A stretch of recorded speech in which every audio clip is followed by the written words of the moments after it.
हर दिन की तरह शाम की अंधेरा होते ही डिंगी भंगा गांव की चलता पेड़ की बन अंधेरे में डूब जाती है। उसी अंधेरे में लालटेन हाथ में लिए निकलती थी एक बुढ़ी चुड़ैल। उसकी सूखे शरीर, वो ठीक से चल भी नहीं पाती थी। उसके सारे बाल उलझे हुए थे। वो हर दिन चलता पेड़ के नीचे आके सारे जलता उठा के थैले में भरती थी। वो पेड़ की एक भी जलता किसी को भी हाथ तक नहीं लगाने देती थी। और उस बुढ़ी चुड़ैल का इस जलता पेड़ के जंगल को पहरा देता था दो भूत, हमदो और ममदो। हमदो ए ममदो, दोनों छुप के कहाँ बैठे हैं रे? दिखाई नहीं दे रही है। चुड़ैल बुलाते ही वो दोनों हमदो और ममदो चलता पेड़ से उतर के चुड़ैल के पास आके बोला, इधर, हम तुम्हारे सामने ही खड़े हैं। फिर हमदो और ममदो चुड़ैल की लालटेन के सामने आते हैं। असल में वो चुड़ैल ठीक से देख नहीं पाती थी, केवल लालटेन की रोशनी से ही देख पाती थी। फिर उन दोनों के चेहरे के सामने लंटन उठाई। सुन, अच्छे से इस चलता बन की पहरा देना। मैं गांव की तरफ जाती हूँ। मुझे बहुत भूख लगी है। जितना भी खाती हूँ पेट नहीं भरती।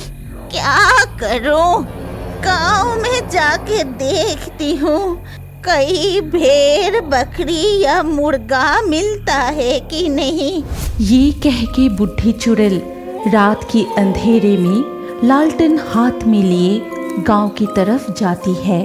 फिर एक घर के आसपास घूमने लगती है और भयंकर आवाज में एक ही बात बार बार बोलने लगी। भूख लगी है, मुझे भूख लगी है। सामने जो कुछ मिलेगा वही टुकड़ा टुकड़ा करके खाऊंगी। किसी को भी नहीं छोड़ूंगी। उसी वक्त नए दुल्हा दुल्हन उस घर के अंदर बैठ के बातें कर रहे थे। भाग्यवान, घर पे इतनी सारी गहने पहनना सुरक्षित नहीं है। गांव में बहुत सारे चोर डाकू है, इसीलिए हमें सावधान रहना चाहिए। कल सुबह होते ही तुम सारे गहने सावधानी से अलमारी में रख देना। हाँ जी हाँ, तुम्हें चिंता करने की कोई जरूरत नहीं।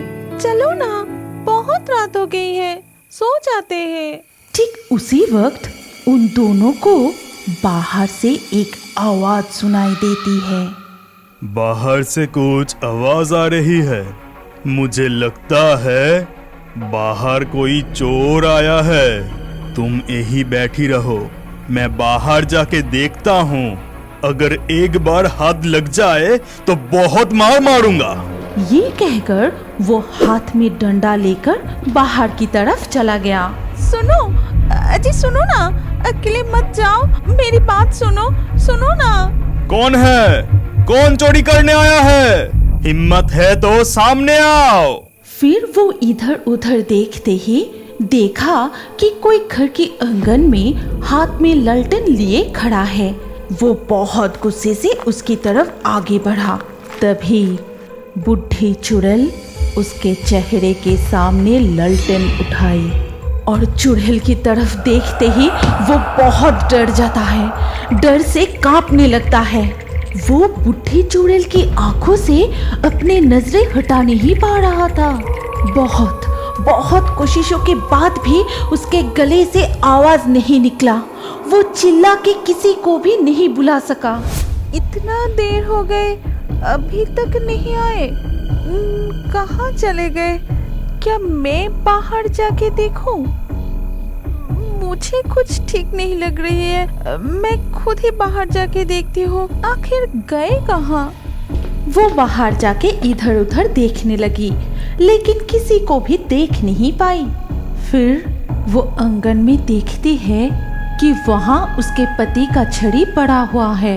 छड़ी के पास जाते ही लालटेन की रोशनी से उसने जो देखी, उससे उसका सिर पूरा घूम गया।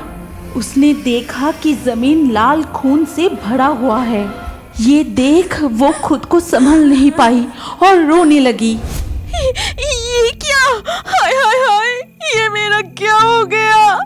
रात के अंधेरे में उन्हें कौन उठा के ले गया? कोई है क्या?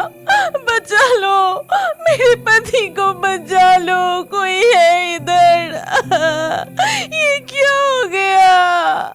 उसके रोने की आवाज सुनकर आसपास के सभी लोग दौड़कर वहां आते हैं। फिर पूरी घटना सुनकर सभी डर जाते हैं। तभी गांव के एक आदमी ने कहा, अरे पापे, ये क्या? लगता है गांव में फिर से कोई भूत आया है। अभी सावधानी से रहना होगा। इस तरह कई दिन बीत गए। जिस दिन बुढ़ी चुड़ैल को बहुत जोर से भूख लगती थी, उस दिन ही वो लालटेन हाथ में लिए गांव के अंदर आती थी और जो कोई उसके सामने आ जाता था वो जीवित नहीं लौटता था। उसको मार के जंगल की तरफ ले जाती थी और सुबह होते ही गांव के लोगों को नजर आता था कि वहां की जमीन खून से लिपटे हुए हैं। एक दिन सुबह कमला आंगन में पूजा कर रही थी। तभी बानी और डॉकाई उसके पास आके कहते हैं, माँ, हमें चलता से बनी दाल खाने की बहुत इच्छा हो रही है। क्या मैं और दीदी जाके चलता बन से चलता लेके आऊं? बिल्कुल नहीं, उस चलता बन की तरफ कभी मत जाना। ना जाने उस घने जंगल में कितने सारे सांप होगा। इसके ऊपर गांव में जो सब चल रहा है, नहीं, बिल्कुल नहीं। माँ, हमें जाने दो ना। मैं और भाई जाके कुछ चलता लेके ही चले आएंगे। बिल्कुल देर नहीं होगी। अरे बनी, तेरा भाई छोटा है, लेकिन तू तो उससे बड़ी है। तू भी उसके साथ दे रही है। चुपचाप जाके पढ़ाई कर। पढ़ाई छोड़ के उठना मत और जोर जोर से पढ़ना, ताकि मैं रसोई घर से पूरा सुन पाऊं। ये कह के कमला वहाँ से चली जाती है। तभी बानी डॉकाई से कहती है, अब क्या होगा? माँ तो हमें जाने ही नहीं दे रही है, लेकिन चलता से बने खट्टे दाल खाने की बहुत इच्छा हो रही है। तू चिंता मत कर दीदी, दोपहर को जब माँ सोएगी हम दोनों छुपके से भाग जाएंगे और शाम होने से पहले ही हम चलता लेके घर आ जाएंगे। बस इतना ही तो करना है। माँ को ये पता नहीं चलेगा और डांट भी नहीं पड़ेगा। फिर वो दोनों मिलके छुपते छुपाते घर से निकलकर चलता की वन में चले जाते हैं। उधर जाके जंगल इतने घने हैं देख के बानी और डॉकाई को डर लगने लगते हैं। इसके बाद जैसे ही वो दोनों चुड़ैल की चलता लिए थैले में भरने लगे, तभी आसमान काले बादल से छा जाते हैं। अचानक शुरू होते हैं तेज तूफान। ये देख बानी और डॉकाई बहुत डर जाते हैं। फिर शुरू होते हैं तेज बारिश। इसीलिए वो दोनों उस पेड़ के नीचे ही रुक जाते हैं। फिर देखते ही देखते शाम हो जाती है। भाई, मुझे बहुत डर लग रहा है। अब घर कैसे जाएंगे? माँ तो आज हमें बहुत डांटेंगे। ठीक उसी वक्त लालटेन हाथ में लिए वो चुड़ैल आती है। दीदी, वो कौन है? लालटेन लेके हमारे तरफ ही आ रहे हैं। यही वो चुड़ैल तो नहीं है जो गांव में आके सभी को उठा के ले जा रहा है? फिर लालटेन चुड़ैल उन दोनों की सामने आके कहती है कि कौन है इधर? किसकी इतनी बड़ी हिम्मत?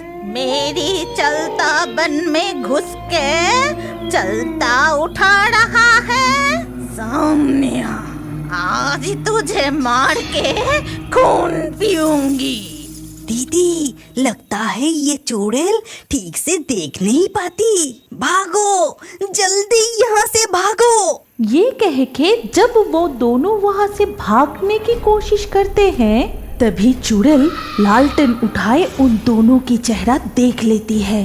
बानी और डॉकाई भी चुड़ैल की तरफ देख के बहुत डर जाते हैं और वो दोनों वहां से भाग नहीं पाई। अरे तुम दोनों तो बहुत छोटे हो। तुम दोनों की इतना साहस कि अकेले इस घने जंगल में चलता लेने आए हो। तुम्हें पता है ये चलता पेड़ मेरी है, ये लंदन चुड़ैल की। लंदन की रोशनी से एक बार जो तुम दोनों को देख ली, अब तुम्हारे मंसर हड्डी चबा चबा के खाऊंगी। हम दोनों को छोड़ दो, हमें मत मारो। तुम्हें जरा सा भी दया नहीं आती है क्या? हम जैसे दो छोटे छोटे बच्चे को इस तरह से मारना चाहती हो? हमने तुम्हारा क्या बिगाड़ा? जब तुम जिंदा थे तब क्या तुम्हारे कोई बच्चे नहीं थे कि इस तरह हमें मारना चाहती हो? डॉकाई के मुंह से ऐसी बात सुन के लालटेन चुड़ैल जोर जोर से रोने लगी और कहने लगी,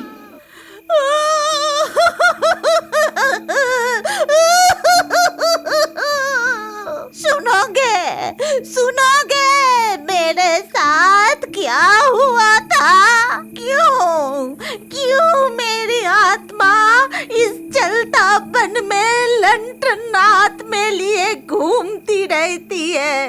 तो ध्यान से सुनो मेरी कहानी। हमारी कहानी यहीं पर समाप्त होती है। अगर आपको ये कहानी अच्छी लगी हो तो इस वीडियो को लाइक करें और अभी और एक नए मजेदार कार्टून देखने के लिए स्क्रीन के ऊपर इस वीडियो को क्लिक कीजिए और हमारे इस चैनल को जल्दी से सब्सक्राइब कर लीजिए।